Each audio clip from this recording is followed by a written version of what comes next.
Pause that biz.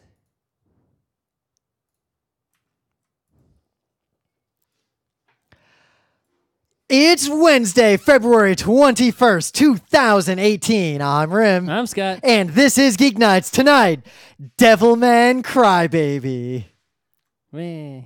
Wah. How much did you watch? 3 episodes. Oh, okay. It's enough. I see where this is going. Mm. I mean, I know there's going to be some, obviously, Ava stuff later, but I'm going to watch the rest of it. I got opinions.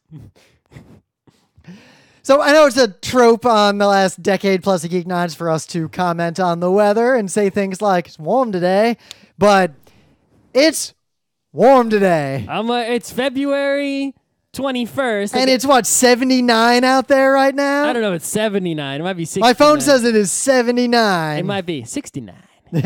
Nice. Yeah, but I was wearing a t-shirt today, walking around, no coat. I went out and took a nap over lunch in the park. But just sucks that it's only a one-day deal. It's going to go back to being cold again, at least for a while. Yep, someone pointed out that it was 74 like at lunchtime, and tomorrow it's going to be 47, which is still unseasonably warm. It's too cold. But that is unseasonably warm, and yet apparently today broke like all-time records for hot in New York. Good, let's keep it broken. Break them all. Yep. Global warming in New York only. As much as the weather was not ideal the previous week when I was skiing, it's done now. All the mountains are like steaming. It's so hot. East Coast skiing is basically done for the season based on this. Well, good. You will not die from skiing in 2017 or early 18. Or I could go anyway. You may die in late. So there is a thing. There's a concept called spring skiing, which is basically you go skiing in like shorts and a t-shirt. On what? Fake snow? So there's such a base layer of snow on the mountain, like feet of it, that it'll be snowy into April. It'll just be wet and weird. Want to be mush? Yeah. You ski on mush down like the few runs that are left. And usually people have different words for it in different regions, but there's a thing that crazy people do at the end of the season where at the end of the day, they'll turn on lights if it's dark, or they'll just do Will it. the lights melt the snow more? Who cares? Not more than the sun. I guess not. If you have a light that'll melt the snow more than the sun on a wide area. And what you'll do is you'll ski down like the last remaining area, and then there'll be the water at the bottom of the mountain. You jump in like a swimming pool? The contest is how far can you get over the water before you sink into the water? I mean, if it's safe water, yeah, it actually sounds safer than regular skiing because you end in some nice safe water and not in a tree. Yeah, it's but you're wearing shorts and a t-shirt instead of all that gear. What usually? What else are you gonna wear to go in water? Wear a bathing suit. Yeah, but you're not flying into the water at high speed unless you're water skiing. If you fly into the tree at high speed, it don't matter what you're wearing. Yeah. Your winter jacket ain't going to save your ribbies. Be good enough to not hit the trees. That's what glade skiing's all about. Looks like it hit the tree. That's actually Microsoft Golf, not Ski Free. So yeah, got any news? I do have a news, and I'd say this would be a Tuesday news since it's a gaming news, but I associate this particular game much more with the anime community than the gaming community, right? I mean, we played this game at the Anime Club at right. RIT, partly because the Anime Club had purview over Japanese There are gaming. 2 main games, basically from the college days, right, that were the top games, and the only reason we don't continue to play these games to the exclusion of all else is simply because it's too difficult, right? And those games are Dance Dance Revolution and Tribes 2. Yep. Right? Battletech is like bringing up the 3rd place. Yeah, we could continue to play these games if we really put a lot of effort into it. There's actually we finally got a world champion of DDR from America because Konami delivered like the newest, best DDR machines to a few places. Yeah. And those people, like that guy just kept going to like the Dave & Buster's or whatever where he lives and kept putting quarters in that machine or sliding his card in that machine. But DDR, much like, say, Counter-Strike or Tribes 2, is an elegant weapon from a more civilized era. Right. But it is pretty archaic. Yeah, so, I was very, very excited, like probably more excited than to see this than I have seen than anything in a very long time. Now, it's worth telling, this is exciting in a way that all the other, this is better than DDR games like Para or Just Dance or any of those things, those are not the same kind of thing as this. No, so I saw videos of this on Twitter and YouTube, and I was like, oh my God, I am so glad to be alive in 2017. At the Konami Arcade Championships, I think they announced this new game called Dance Rush. And this game is basically the current greatest technology of Bimani. And it shows you why Bimani, for whatever evil they are, and Konami, whatever, is still the greatest at making rhythm games over all others. Because unlike those dancing games... This thing is a miracle. I can't believe they came up with this. If I had money and space, I would buy two of these machines and get rid of my bed and just put him in the bedroom. I mean, not to get into, it's not Tuesday, so not to go too deep into game stuff, but the reason why we're so obsessed with Dance Dance Revolution over other similar games is that it was a very technical, objective, and explicit, dancing happened, but I'm making a quote motion around it. But really, it was a game of move your feet to touch these 4 buttons based on a pattern that we're showing you. Yes. And the dancing... They just happen to be large buttons under your feet, so you have to step on them. So the fun of it was that it was a very technically difficult game, and any dancing you could do or style was sort of tempered by the fact that you gotta actually perform these motions very explicitly and specifically. Most dancing games focus more on proper dancing and either are too loose or aren't as, you can't memorize a pattern and do that pattern perfectly unless you just straight up dance. And even then, they tend to be much more subjective and much more restrictive on what you do. Right. So this new game, Dance Rush, instead of this pad with 4 arrows, or Pump's case 5 arrows, this is just this big flat surface with a shit ton of lights under it. There was the DDR that has 6 arrows. Yeah, whatever. There's just a shit ton of lights, and it's just a big flat surface. Also, no rail whatsoever. Yeah, they knew they learned their lesson from these kids touching that rail. You're just standing on the dance floor, and it's a light-up disco dance floor, and it lights up with the rhythm to give you disco power. And then the music plays, and I saw videos of this. There were 2 kinds of videos I saw of people playing this game. One kind, people actually dancing who knew how to dance. And it seemed like they were getting a good score at the game, even though they were actually dancing. You wouldn't think that they were playing a game. And 2, someone who is clearly just trying to hit the arrows, or the quote arrows, right? Just trying to do the instructions to get points and not trying to do any style whatsoever. And even the person who was only trying to do what was necessary to score points and get a high score at this game looked like they were dancing just with less energy than the people who are unskilled and the people who are actually dancing. When you play DDR just to score points, you do not look like you're dancing. You look like you are squatting, leaning, and stomping rapidly. Now, it is still impressive in its own way. Yes. So here are some videos showing you how the game works and some people playing it very, very well. And I want to play this so bad. You can hear the music, and also the game has a camera in it. And it takes a video of you doing your dance, which I guess encourages you to dance well, and then also adds these cute little visual effects to the video. Yep. Little sparks jumping out of your feet and shit like that to make it extra fun. And you can also see how the dance floor lights up as you play, because some of those effects are added in post by the video, and some of them are actually the dance floor being the best dance floor ever created in the history of man. Too bad I don't speak Japanese. Maybe I can go work at Bimani. I only bemoan the fact that the golden age of Bimani in arcades in the U.S. died around 2006.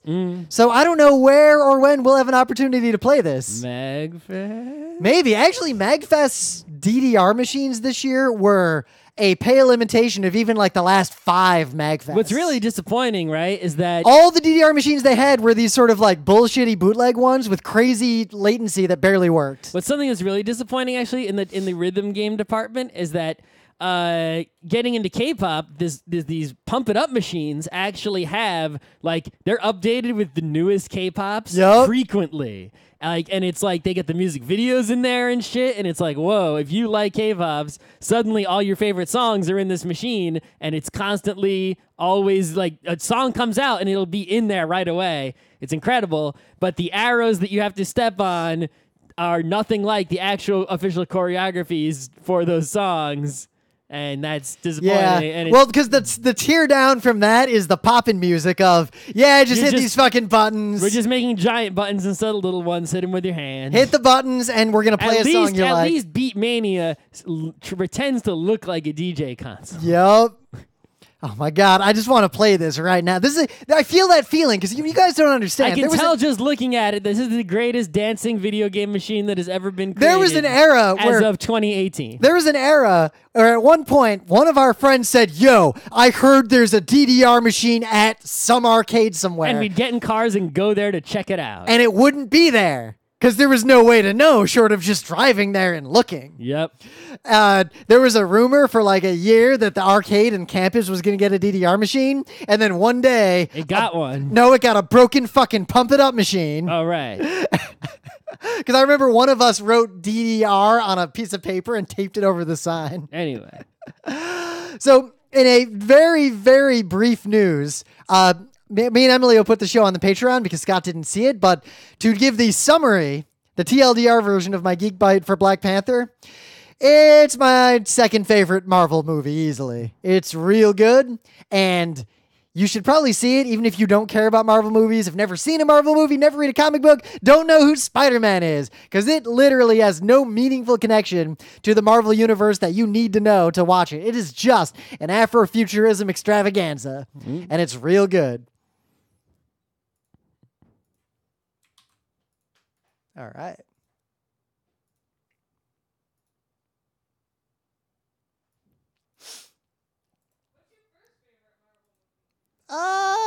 Probably Guardians of the Galaxy.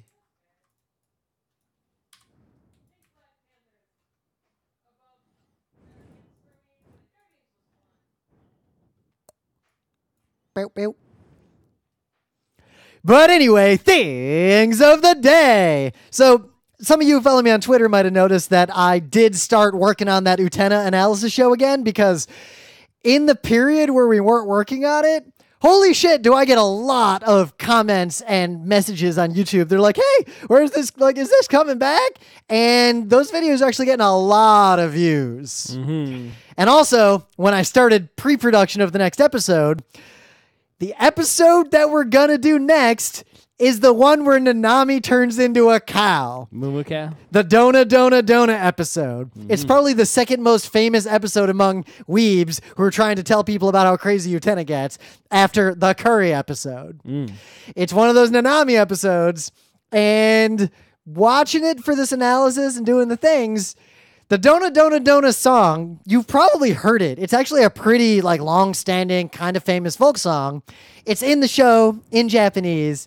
But if you want, here is Joan Baez performing the English version of the Dona song, which is basically in the show about Nanami and Toga selling her out by way of selling out feminism. But anyway, I digress. This is a pretty good song. Okay, so also speaking of music, right? Recently there was a Twitter thread going down talking about Milli Vanilli, and I thought I knew the story of Milli Vanilli, and I did know the story of Milli Vanilli. Everything in that thread was stuff that I already knew, except there was a connection between Milli Vanilli and Boney M that I was not aware of. All the rest of the story I knew already. Scott messaged me this, and I had to go confirm because I didn't really believe it. It just seemed too it seemed like the kind of lie you would tell me to get me excited about something. Right, I did not know about this one connection, right, between Boney M and Milli Vanilli. So you can find that thread on Twitter somewhere if you search for it. Maybe Rym will put a link somewhere if he finds it. I wasn't going to put the effort in to find it. Anyway, here is my thing of the day, which is related not to Milli Vanilli, but yes to Boney M. Obviously, we are fans of Boney M because of the song Ra Ra Rasputin. Specifically because of Rasputin, because of a remix of it in this old internet game. There was a Flash game called Name That Beard, and when you had to when you had to guess Rasputin's beard, they played a remix of Rasputin, and I cannot find that remix on the internet anywhere. But anyway, I think I found Name That Beard. Name That Beard is one of the earliest GeekNights things of the day, by the way. Anyway, so that someone made a YouTube video. I'm not going to link to the Flash. Someone made a YouTube video of it. Oh, of them just playing Name That Beard? Okay. It's got no likes. I'm the first person to like this video. Anyway, Rasputin. so my thing of the day is this organ, this really, really old organ, the musical kind, not the body kind. And this organ is a player organ. You feed paper into it with cutouts, and that's how it plays music automatically. Because, organs got a lot of keyboards. It's hard for one person to play all of them at once. So you can get a lot better music out of it by controlling. Because an organ is special, right? You can play literally every key at once. There's a pipe for every key. You can play the whole. Well, it depends on how much air capacity it has. Yeah, but the point is, like you can't if you hit them all at once, it sort of peters out. 10 fingers are not enough to play the organ to its maximum capacity, is what I'm saying, right? Which is why you can get better music if you feed, use some mechanics to control the organ, right? This organ is so old that it is old as actual Rasputin, and it is playing the song Ra Ra Rasputin. So he could have gone and listened to the music from this machine, which would later then play a 1970s disco song about himself. I always wonder what someone like that, like with modern knowledge, what would Rasputin think of his legacy, of what we think of him? I'm pretty sure he'd be happy to be thought of at all. In the meta moment, the book club book is The Odyssey by Homer, but translated by Emily Wilson. I started reading it.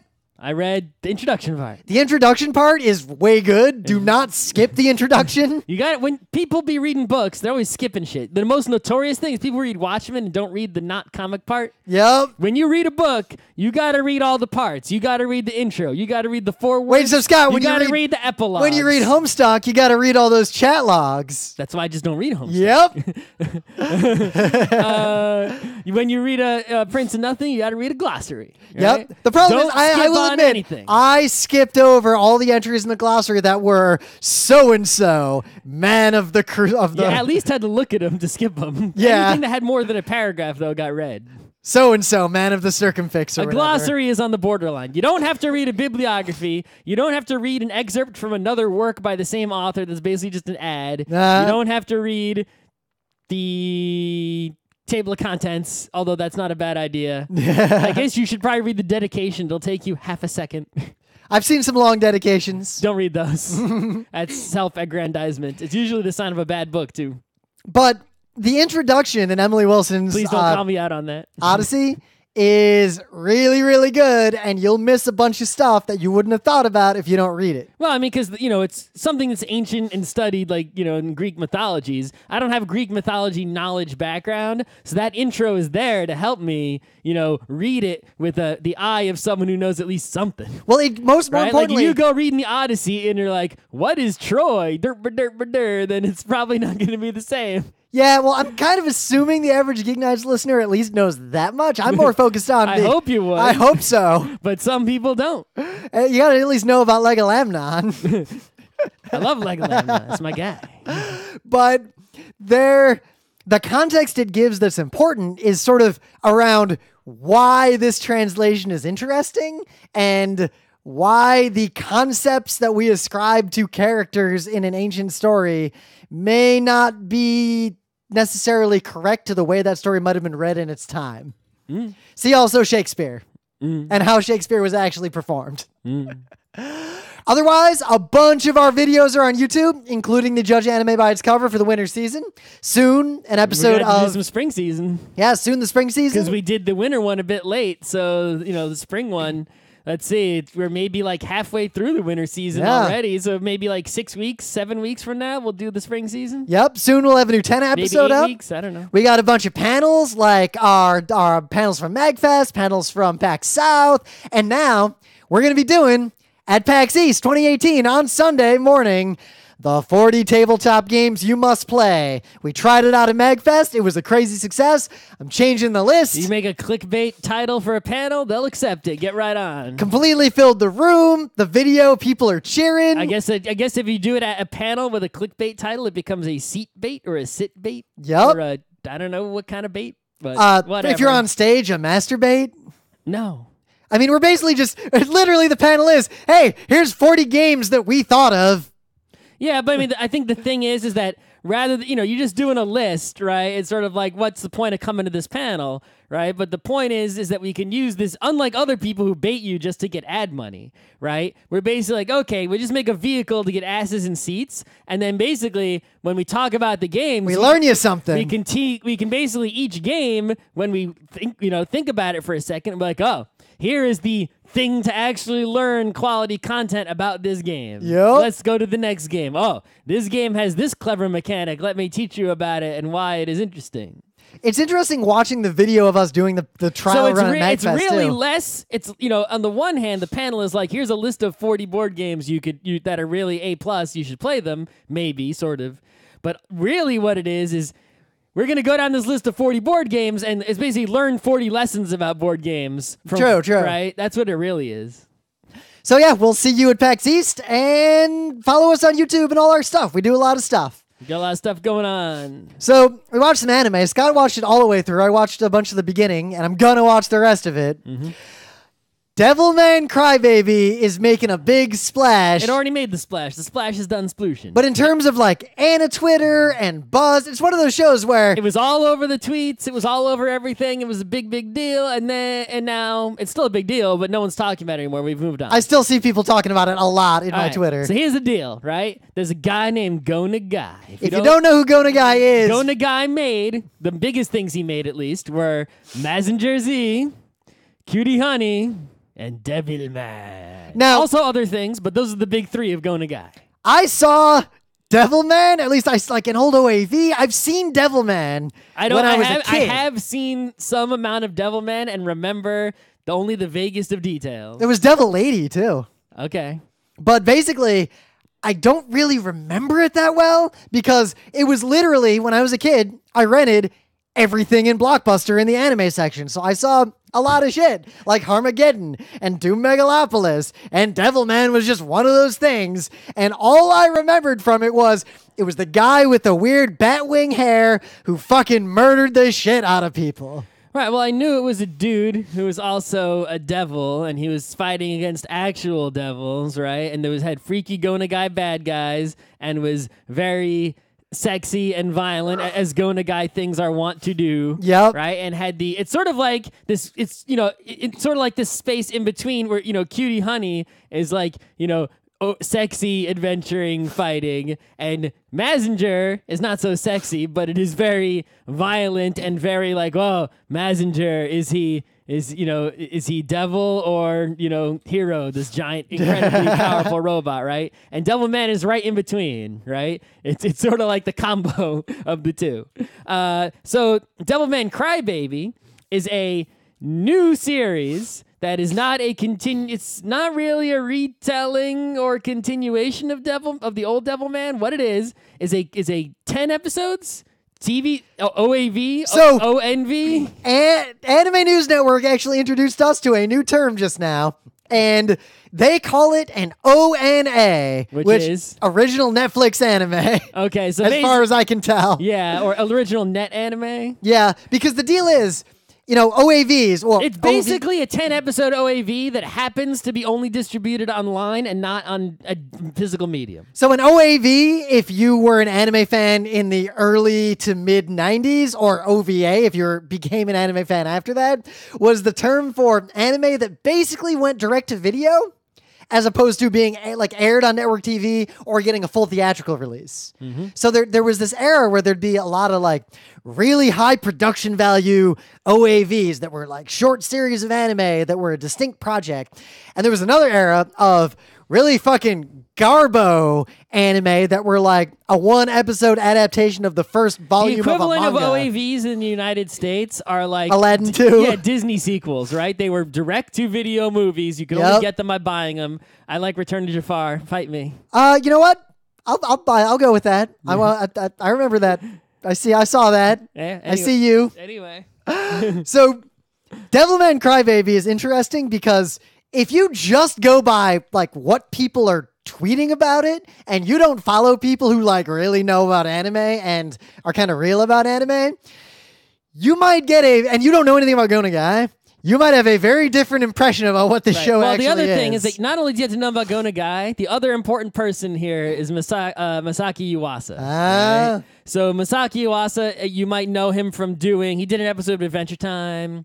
And what was that first series he did that we watched a few episodes of?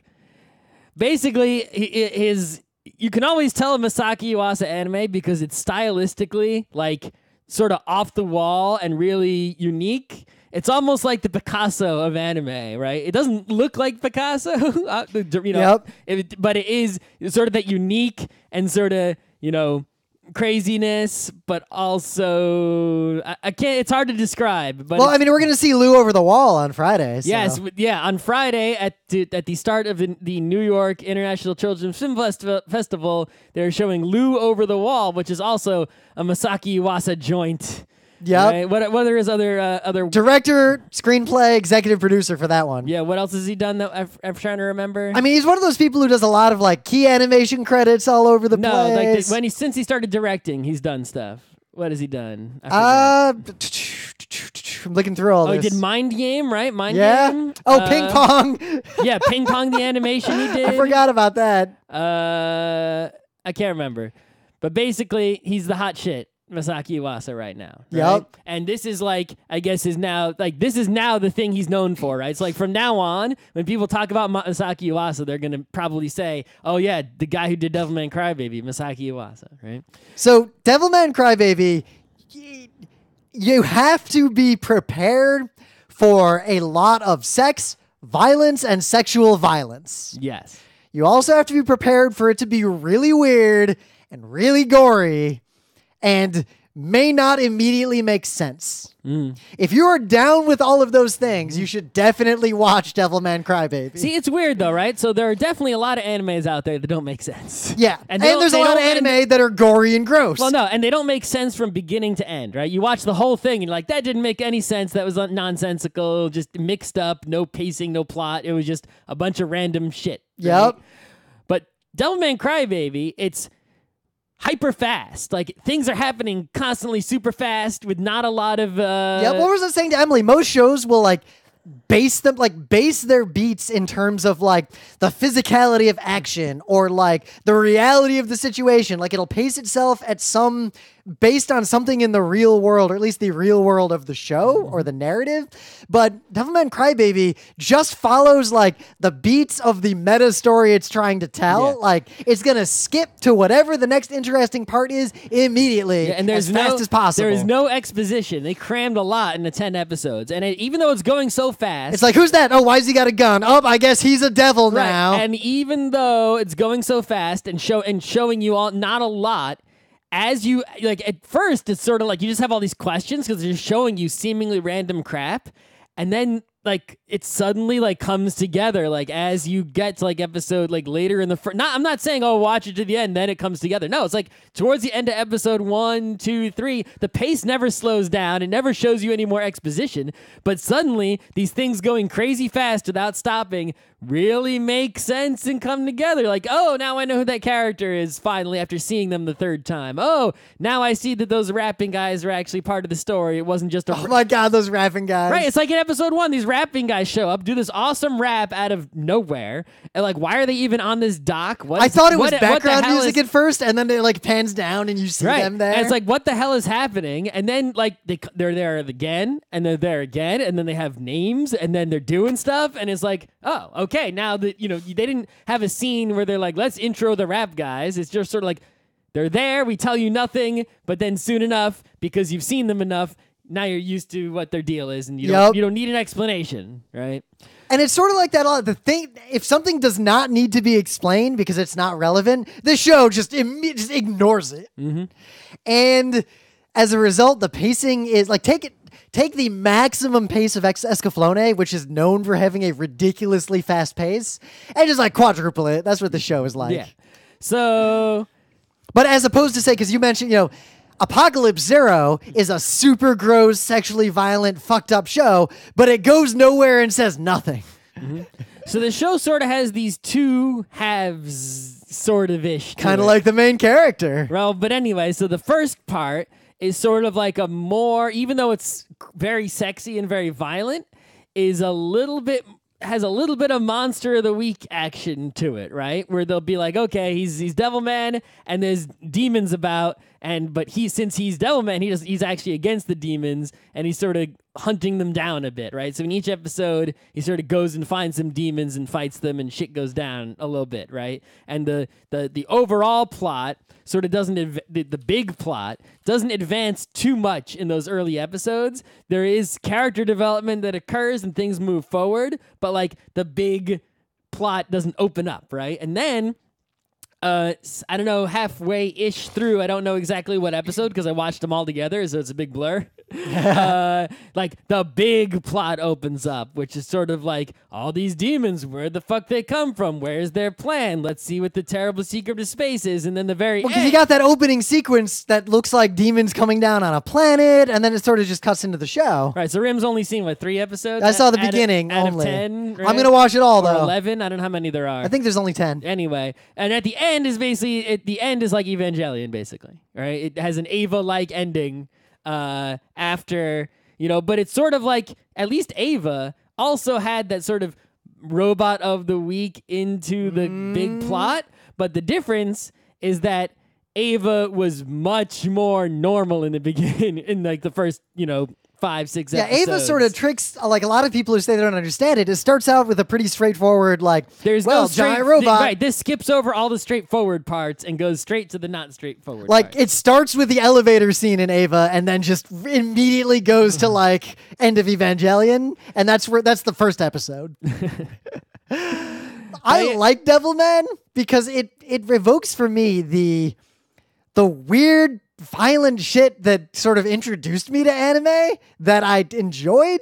Sometimes I didn't enjoy, but it feels crazy and weird and just very different from what I typically consume. So I like it for its, experimental animation and the style uniqueness and cool characters. It does the same thing that Aeon Flux would do, where the camera angles are always low and weird, and the framing is weird, and characters are standing at weird angles. The craft of it, the sound and such, right? That's the best part of the show. The sex and violence is there if you just like to be shallowly titillated, which is, not bad. Literally eaten by a tit. Sure. That stuff goes down too. There's demon fighting and all sorts of stuff like that, right?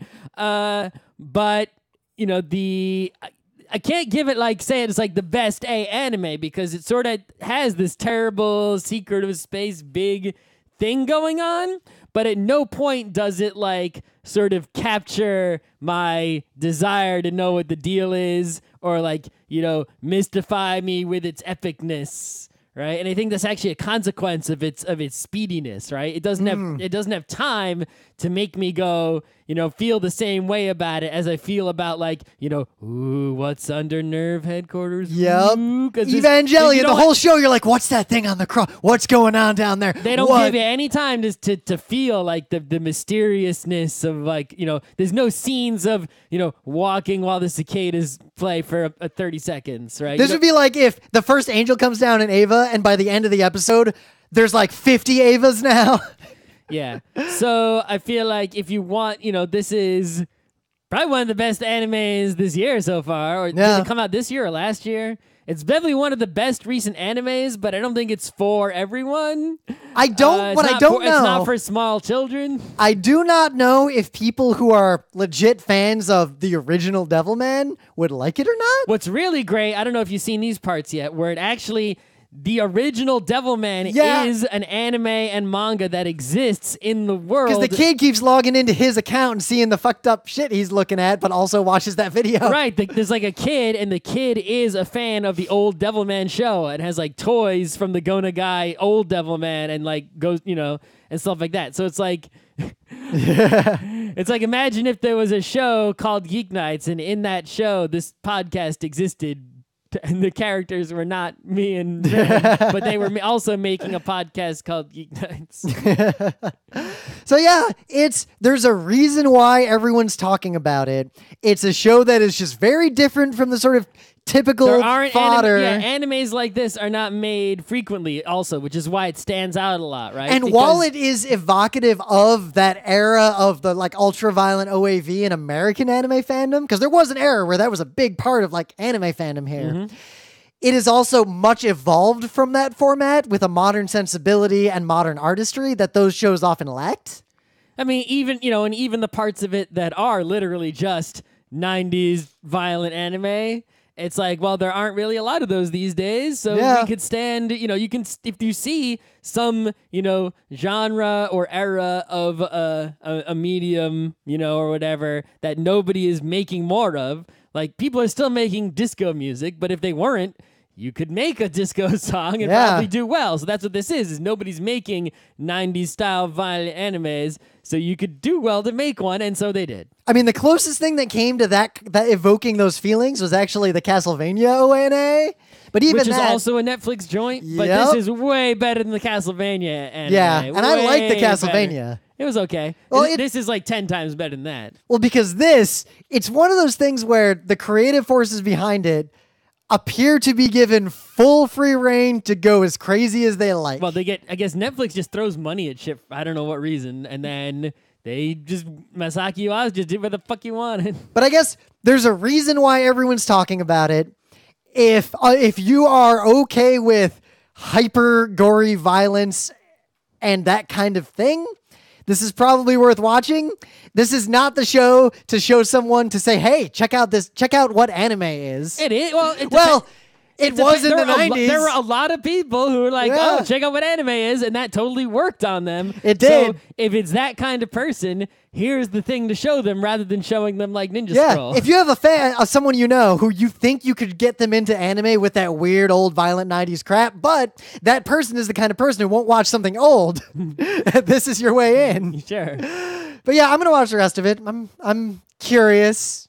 And unlike Apocalypse Zero, I do enjoy this. To this day, I don't think I enjoyed Apocalypse Zero. No, Apocalypse Zero has the same craziness, but no, you don't enjoy watching it. No. You watch it so you know, and then and you remember that you saw it, and that's really the only reason to see it, is so you know. This is actually pretty good, as long as you're okay with the things we talked about, because they are all there. And if you watch the first half of the first episode and think, this isn't as bad as I expected, you pretty much got to stop it right then, because it escalates.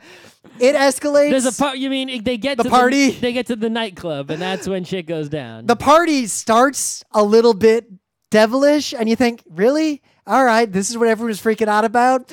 And then you've got about 30 seconds between thinking that and going, oh. And you might think the show tones it down, and there are parts later where, like, it only happens at parts where it makes sense to happen. Yeah. But there are many of those parts. There are.